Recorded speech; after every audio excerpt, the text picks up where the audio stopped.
जय जय साई, जय जय साई, तेरी महिमा अति सुखदाई।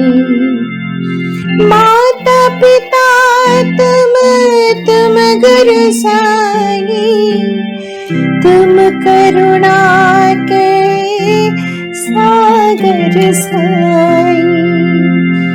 जय जय साई, जय जय साई, तेरी महिमा अति सुखदाई। ओम साई राम। हमारे साई श्रद्धा सबूरी चैनल ने साई सचेत्र पारायण शुरू किया है। सभी साई भक्त को मैं बोलना चाहूंगी, अगर आप लोग हमारे साई सचेत्र पारायण के साथ जुड़ना चाहते हैं तो इस वीडियो के नीचे डिस्क्रिप्शन में लिंक दिया है, आप उस लिंक में जाके क्लिक करके हमारे साई सचेत्र पारायण के साथ जरूर जुड़ सकते हैं।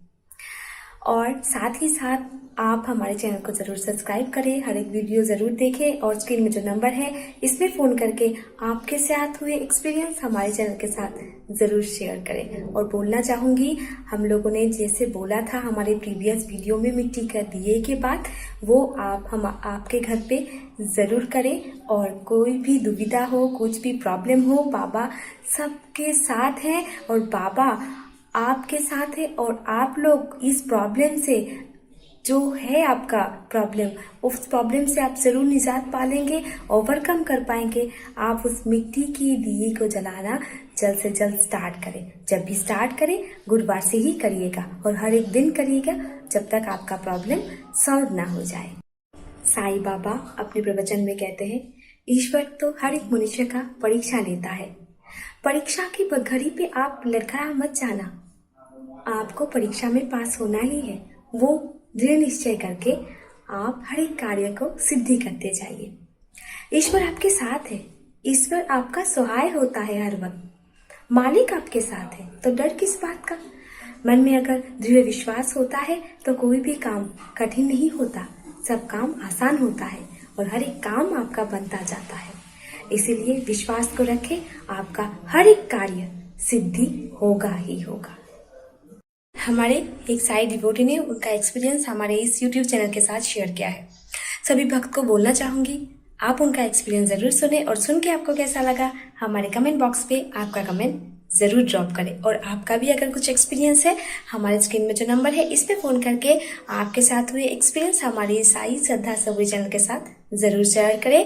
हम हमारे चैनल के माध्यम से आपका एक्सपीरियंस जरूर टेलीकास्ट करेंगे। ओम साई राम। ओम साई राम। मेरा नाम लक्ष्मी प्रभा और मैं अमृतसर से हूँ। मैं साई श्रद्धा सबूरी चैनल के माध्यम से आप लोगों को अपना आज एक एक्सपीरियंस सुना रही हूँ। वैसे तो हम साईं बाबा को बहुत पहले से ही जानते हैं। मतलब मैं जब अपने मेरे मम्मी पापा के घर में सच्चे साईं बाबा की पूजा होती थी, उन्हीं के साथ हम लोग शिरडी साईं बाबा की भी पूजा करते थे, क्योंकि उन लोग हम लोग मानते थे कि ये उन्हीं के अवतार हैं। इसी तरह पूजा पाठ हम लोग करते थे। लेकिन जब मैं ससुराल आई, मेरे ससुराल में साईं बाबा को नहीं मानते थे और यहाँ जो भी उन लोग करते थे हमने भी उसी को अपना लिए थे। लेकिन साईं बाबा से दूर नहीं थे, हमेशा ज़बान में साईं बाबा, मतलब कुछ थोड़ी सी ऐसा होता था, ओ साईं राम ऐसे मुँह से निकलता ही था। लेकिन मेरी शादी को भी 40 साल के लगभग होने लगे हैं। बट साईं बाबा को हम भूले तो नहीं थे, लेकिन पूजा विधिवत कोई भी नहीं होती थी, या मेरे घर में उनका कोई ससुराल में कोई स्वरूप नहीं था। आज से 6-7 साल पहले लगभग मेरे घर में बाबा जी का एक स्वरूप आया। और उसके भी पहले एक यहाँ पर मंदिर वगैरह बन रहे थे, काफ़ी दूर है, मैं वहाँ पे भी गई हूँ 2-3 बारी। लेकिन प्रत्यक्ष रूप से ऐसे कोई उनका मैं पूजा वगैरह नहीं करती थी। लेकिन जब साईं बाबा का दूसरी बार मेरी ज़िंदगी में आए, बाबा बोलते हैं ना कि बाबा जिससे प्यार करते हैं, जिसको अपनाना चाहते हैं, उसको पैरबंदी चिड़ियों की भांति भी 7 समुद्र पार से खींच लेते हैं। वैसा ही मेरे साथ भी हुआ। बाबा फिर आए मेरी ज़िंदगी में और मैं ऐसे बाबा की पूजा करने लगी थोड़ी बहुत, पर मेरे पास कोई साई सचरित्र था, लेकिन मैं पढ़ती भी नहीं थी। अभी मैंने पढ़ना शुरू करा 2020 में कंटिन्यू।